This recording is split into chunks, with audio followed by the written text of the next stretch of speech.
resume work. We are right here to bring you to speed with things happening around the globe. Welcome to Global Morning on Global Television this beautiful day. My name is Ramsey Enoch, and of course we'll be here from now until 10 o'clock on Global Morning. Today we'll have very wonderful time as usual, because beginning from now until when I will leave the studio, it's going to be one current affairs program, information discussion to the other. Then we will also begin with the major headlines to see what the papers are saying, and two major conversations will happen on Global Morning today. Very vital. You need to stay on the show to be part of this wonderful breakfast program. Yes, how has it been? How was the celebration? I know a lot of people are already used to the holiday. You know, our human body is used to enjoyment. You know, everyone wants to find it very cool, and that's exactly what has happened. At least one very important thing about the holiday is the fact that people have refreshed. So coming back to work is going to be fire to fire, back to back, you know, achievement, productivity in the highest order. That's how it is supposed to be as usual. But then, what are we expecting after the holidays? The New Year resolutions will be coming in. A lot of people, a lot of organizations, even government starters are now setting their goals. What do they want to achieve in the first quarter before we get into the second quarter of the year? This is very important because you need to put these things on ground and work on it on a daily basis. You know, you have a task ahead of you, then you begin to think of how you can achieve it. What is it that the federal government wanted to do that they couldn't finish in 2024?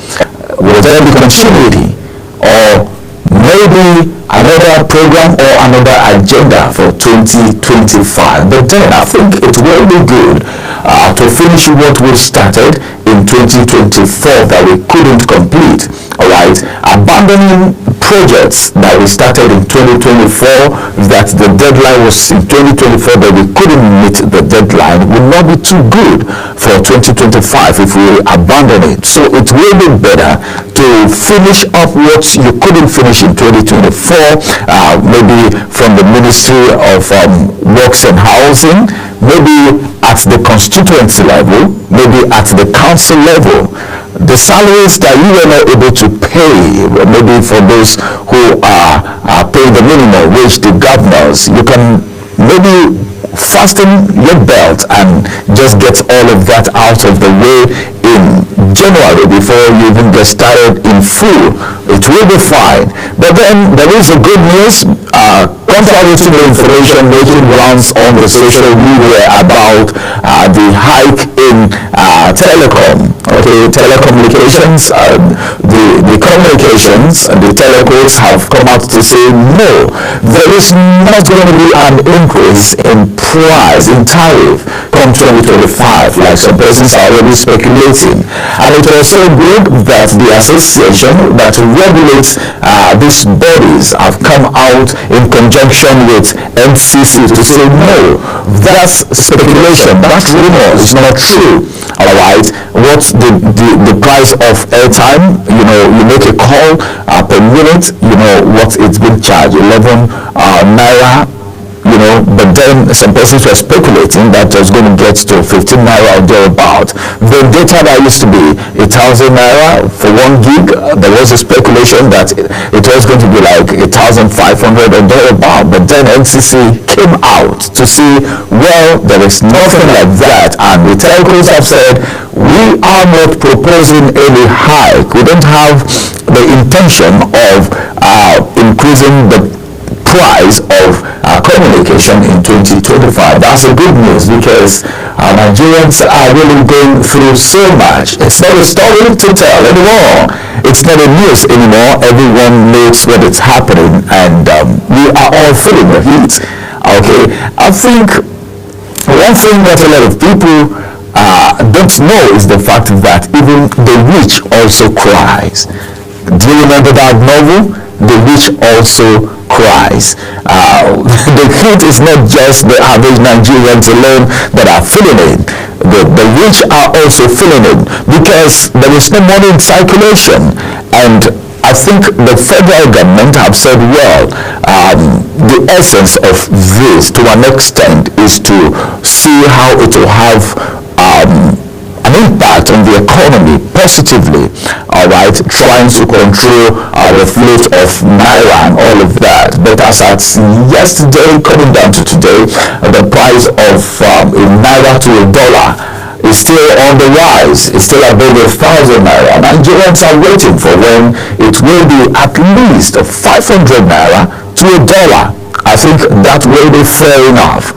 Then for fuel, I think we need to commend the federal government and the authorities for what happened during the festive period.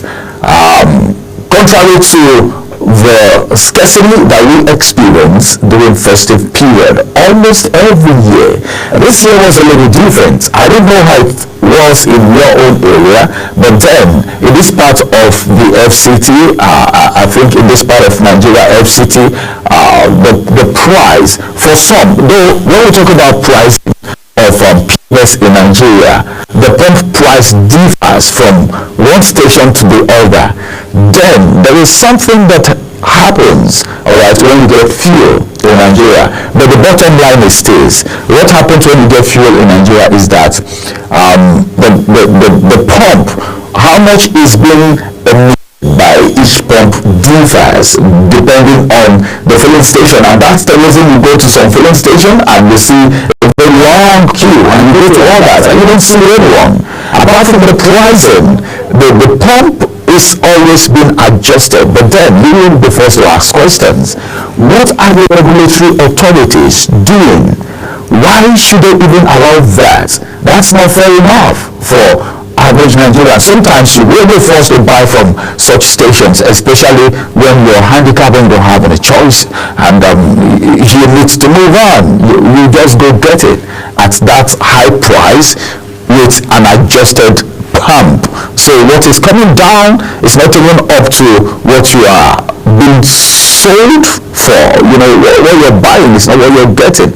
What I pay for is different, what I got is different. But then I think the regulatory bodies are doing their best to make sure all these things become a thing of the past. But the bottom line is that there was no fuel scarcity, all right? It wasn't much, all right, in Nigeria this festive period like it used to be, even though the price was high. But then the reduction, even though if it is 2 naira, if it is 1 naira, if it is 20 naira, it is something. That reduction went a long way, and Nigerians are still praying, are wishing rather, to see that it reduces the more. So all the same, let's see what happens as we get into 2025. We're already counting days. Today is 30th of December 2024. In a very short time we'll be saying goodbye to 2024. How did you really fare in 2024? It was really a challenging year, but then Nigerians are very resilient people, and I want to say kudos to the federal government, and kudos to the Nigerian people, kudos to the civil society organizations, and kudos to every one of you for making it this far. Congratulations. All right, let's get to the national dailies and see what the papers have for us today, and that will be after this break. Stay with us.